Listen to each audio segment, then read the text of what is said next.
Just to summarise the different statistics that can be used for the platelets measurement. And I've got the cases in here too, so you can use means, standard deviations, give the variation of individuals about the mean, standard errors measure the accuracy of the mean.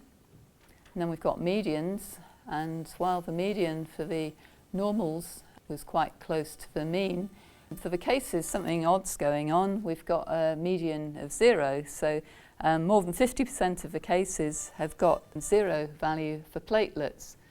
And we can see that here on the box and whisker plot. That's the median value.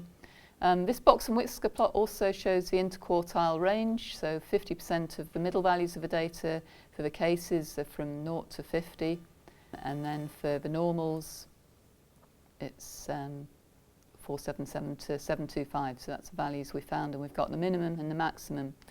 But hopefully you can see from this that summarising the cases just by means and standard errors isn't perhaps the right, or the most informative way to do it, because we've got a mean of 37 and yet our median is 0, and you might want to therefore use the median and the interquartile range and possibly the overall range as well, because I think this box and whisker plot, which kind of plots those values, gives a much better feel for what's going on with the cases. Of course, you don't know exactly how many have a value of 0, but you do know, in fact, there's at least 50% of them, but not more than 75%, because the upper interquartile range was a value of 50, so 25% of the values are above 50.